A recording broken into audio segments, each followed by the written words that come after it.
Good fans out there, welcome once again to our Noble Lectures Hour. I remain Dr. D.I. Jun, your lecturer on chemistry on social media. Um, Today, we'll be talking about how to calculate the molecular mass of a chemical compound. In our previous lecture, we discussed how we can balance a chemical equation. And those of you who are going through or viewing these lectures, you know what we discussed there. And right now, I want to talk about how to calculate the molecular mass of a chemical compound. A chemical compound is made up of 2 or 3 different elements. Of course, that you know it. You go to complexes in advanced inorganic chemistry, you can even have ligands, which of course you may have 4, 6 elements or radicals coming together. But the O-level standard, let us see how we can calculate the molecular mass of a given chemical compound. Now, there are things you must know to enable you calculate the molecular mass of chemical compounds. Number one is that you must know how many elements are there in the chemical compound. This is number one thing you must note. In that given chemical compound, how many elements are there in that compound? Then number two, you must equally note how many atoms of each element are present in the chemical compound. How many atoms of each element that is present in that given compound, you must know. Then number three, the atomic mass of each of the elements, you must know. You must know the atomic mass of each of the elements in the compound.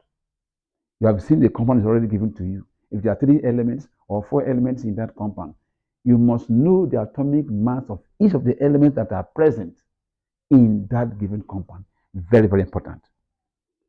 Then number 4, you must equally know the correct molecular formula of the chemical compound. You must know the correct chemical formula for the chemical compound. Otherwise, you can't calculate the molecular mass. Then number 3, sum all, that means adding all the atomic masses of all the elements in the chemical compound. When you have done that, then the unit will be in grams. If you have done that, it means you have been able to calculate the molecular mass of chemical compounds. Now let's give a practical example. If I say find or calculate the molecular mass of sodium hydroxide pellets, sodium hydroxide pellet, which is solid. Now to go about this, remember the law. Know how many elements that are there. So number of elements.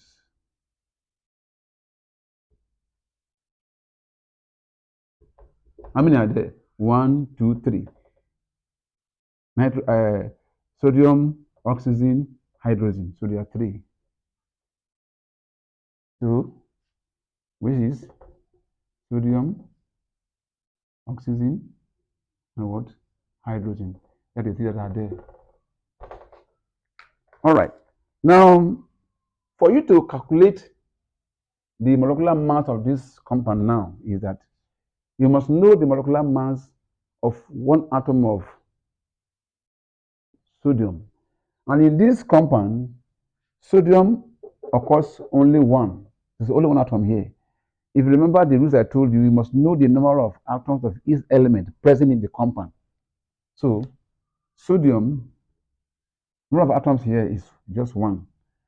And 1 atom of sodium weighs 23 grams. So, 23 grams. One atom of sodium weighs 23 grams because only one atom here.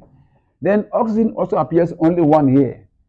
And oxygen, one atom of oxygen, weighs 16 grams.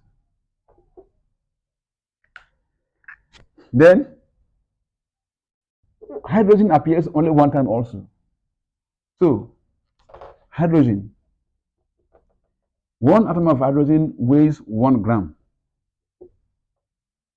1 gram. Now, when you have done this, and like I told you, sum all, or you add all, or you total all.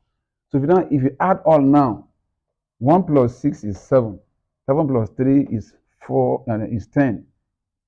Carry 1. 1 plus this 1 here is 2. 2 plus 2 is 4. 40 grams. So the molecular mass of this compound, sodium hydroxide, is 40 grams. That is the unit.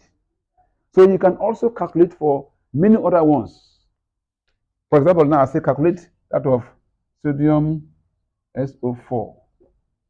It means here now that sodium appears in 2 atoms here. 2 atoms here. So instead of now 23 here, this is multiplied by 2 because there are 2.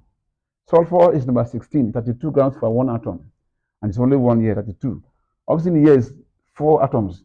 Oxygen here is 16. So here will 16 times 4. If you do all that, you will arrive at the molecular mass of this compound.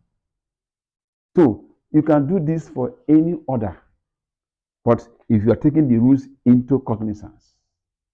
So see you next time again. Please subscribe for more educative lectures. Thank you.